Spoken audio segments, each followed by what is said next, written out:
everyone, and welcome to the show. You know how sometimes you finish a book and it just sticks with you, like those characters in that world just won't let go?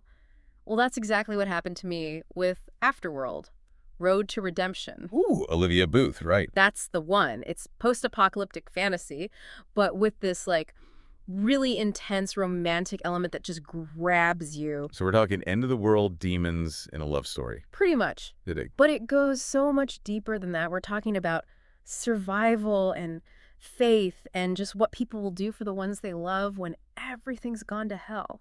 Literally. I am so in. Let's get into it.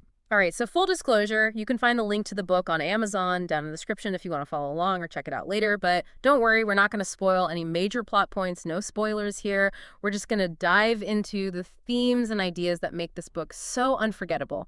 So hit that like button, subscribe if you want more deep dives like this. We're going to be exploring a lot of really fascinating stuff today. Yeah, this Afterworld doesn't mess around. Like right off the bat, you're in a totally ravaged Brooklyn. Booth describes this place called the Chung Kitchen as an abomination.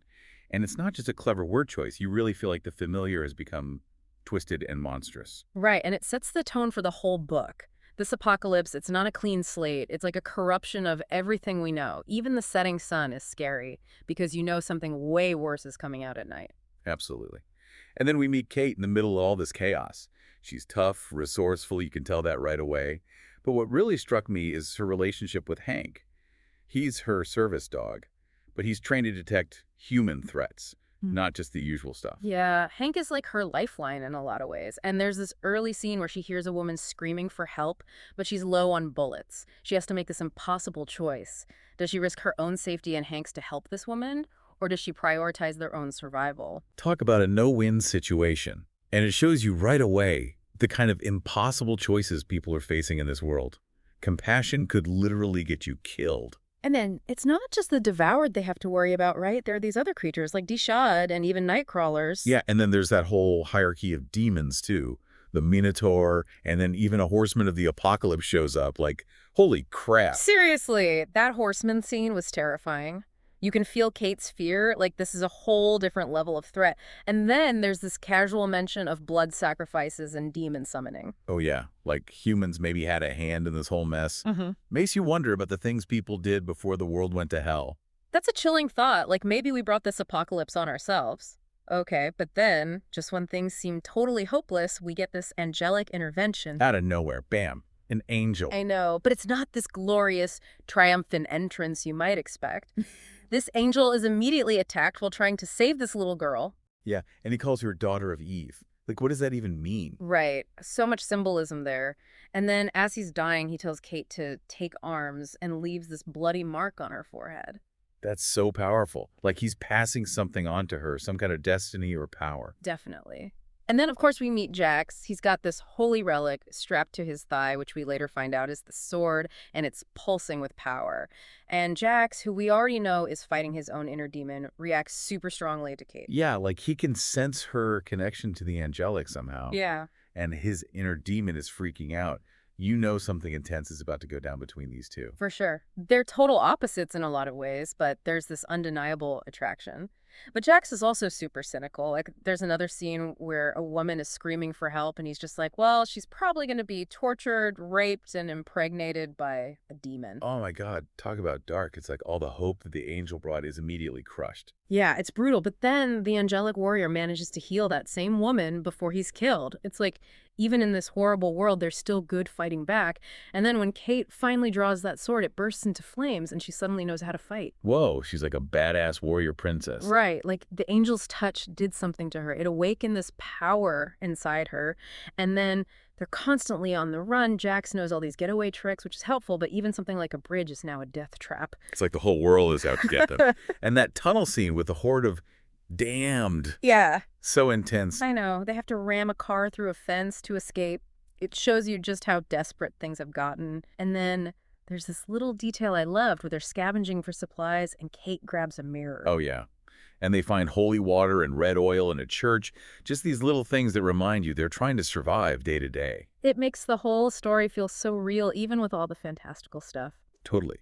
So then they run into this boat full of people who think they're chosen. And someone mentions Albany as a safer place. I love that little bit of world building. It hints at other communities out there trying to make it in this new world, and we get these glimpses of Kate and Jax's personalities, even in the middle of all this danger. Right, like they're dropping movie quotes and just being kind of funny sometimes. It makes them feel like real people, not just characters. Exactly. And then they stumble upon this untouched apartment. Like a little oasis in the middle of the apocalypse. Yeah. And it's got running water. I know. Such a small detail, but it felt so huge in that moment. Totally. And Jax, he's not just a survivalist. He uses a sage kit to cleanse the apartment. And he talks about different religions as paths to the same truth. I found that really interesting. Like maybe religion is evolving in this new world. Right, like maybe dogma doesn't matter as much anymore when you're facing the end of days. Right. And it's in this apartment that things start to heat up between Kate and Jax, like the shared shower scene, the Oreos. Oh yeah, the tension is definitely building. But of course, things can't stay peaceful for long. Hank starts getting really sick, and we find out that Jax has these enhanced healing abilities because of the demon inside him. It's like he's both blessed and cursed. And holy ground weakens him. Talk about a dilemma. So they go to this cathedral, hoping to find help for Hank, and Jax has this violent reaction to being on holy ground. Oh, it was so intense. The convulsions, the acid burns, you could really feel his agony. And then Michael, the archangel, appears. He recognizes Kate as anointed by Zadkiel and basically tells her it's her destiny to fight back against the darkness. Talk about a heavy responsibility. Like, she's not just a survivor anymore. She's a chosen one. Right, and we learn that angels repel the infected, which is huge information. But then Michael drops this bombshell. The Horsemen, pestilence, and death are rounding up girls who can have children. That's messed up. What could they possibly be planning? I know, right? It takes the whole story to a new level of terrifying. And Michael talks about how angels have intervened in the past, even convincing God to send his son. But humanity lost faith. It's like this whole conflict has been going on for centuries, and we're just seeing a small part of it. Exactly. And then Jax confesses his big secret. He was part of a cult that helped open the gates to hell. Oh, wow. No wonder he's so messed up. But he was trying to protect his family. It's tragic, really. He made a terrible mistake, but he's trying to redeem himself. And then we find out about Kate's past, how she lost her husband and daughter to the infection. Heartbreaking. You can see why she's so driven by revenge. Absolutely. But her connection with Jax is starting to change her, and their relationship is so complicated because there's always this threat of the demon taking over. Yeah, it's like they can't fully give in to their feelings Yeah. because there's so much at stake. And then Jax tries to leave to protect Kate from Astaroth, the horseman who's inside him. But Kate refuses to let him go. That scene just gets me every time. It shows how much they care about each other, even though it's dangerous. And then they go on this mission to rescue Camilla. That's when you really see Kate becoming a leader. She's not just fighting for herself anymore, she's fighting for others. And then, of course, the cathedral is attacked. Nowhere is safe. And Astaroth takes over Jax's body completely. The fight with Mikhail is insane. It's like a battle between gods. And then the Horseman of Death shows up and kidnaps Camilla. Just when you thought things couldn't get worse. And Hank. Oh, Hank. I'm not crying. You're crying. That was rough.